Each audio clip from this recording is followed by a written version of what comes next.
Votre vie n'a jamais été un long fleuve tranquille. Mike Horn, j'ai souvent été critiqué pour mon style de vie trop égoïste. Comment pouvais-je avoir femme et enfants alors que je partais longtemps et que je risquais ma vie? Mais quand j'ai épousé Cathy, on savait qu'on ferait des expéditions. C'était notre style de vie et non un hobby.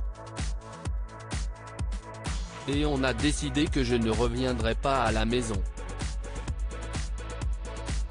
Pour me voir, mes deux filles voyageaient et me rendaient visite sur le terrain.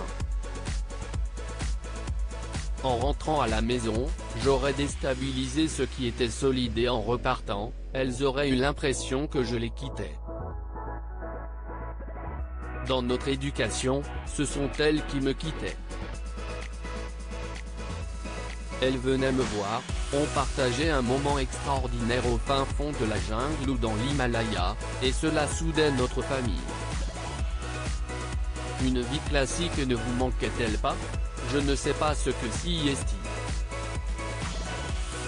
À 5 ans, je n'étais déjà que 32 jours par an dans mon lit. J'avais beaucoup de liberté, avec une famille très active. Je ne peux pas rester tranquille une semaine à la maison sans avoir un projet en tête. Si rien ne me stimule, j'ai trop d'énergie et je deviens insupportable. Vous ne prendrez donc jamais votre retraite? L'aventure me permet d'avoir une voix, peut-être respectée, et d'influencer la jeune génération. À travers ce que je fais, je peux aussi redonner à la Terre ce qu'elle m'a offert. Je veux la protéger et laisser un monde meilleur que celui que j'ai reçu. Grâce à mes expéditions, j'ai pris conscience que notre Terre changeait. Au pôle Nord, quand je suis tombé dans l'eau glacée et que j'étais au bout de ma vie, j'ai vécu un appel à la vérité.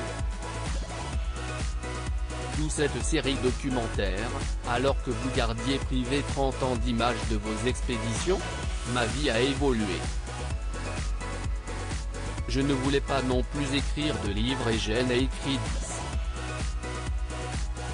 Je reçois des messages de gens qui ont surmonté un obstacle grâce à eux.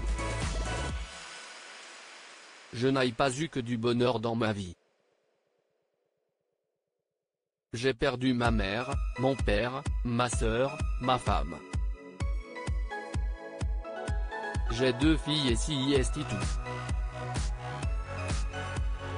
Je n'ai plus rien d'autre. À travers tout ce que je fais, je mène une vie normale et indirectement, je garde espoir. Quand les gens lisent ça dans mes livres ou le voient à la télé, je leur transmets presque cet espoir. En quoi cette chute dans l'eau glacée en 2019 vous a-t-elle changé? À un moment, quand tu arrives à réaliser presque tout ce dont tu as envie et que cela devient trop facile, il n'y a plus de valeur. Je n'ai retrouvé dans ce que je fais. Je dois aussi ma survie au lien très fort avec mes filles. Il faut toujours rester optimiste et j'avais l'espoir de les revoir. Je ne peux pas rentrer à la maison et voir ma femme, ma mère, mon père, ma sœur. Je rentre pour mes filles. Loading DJ.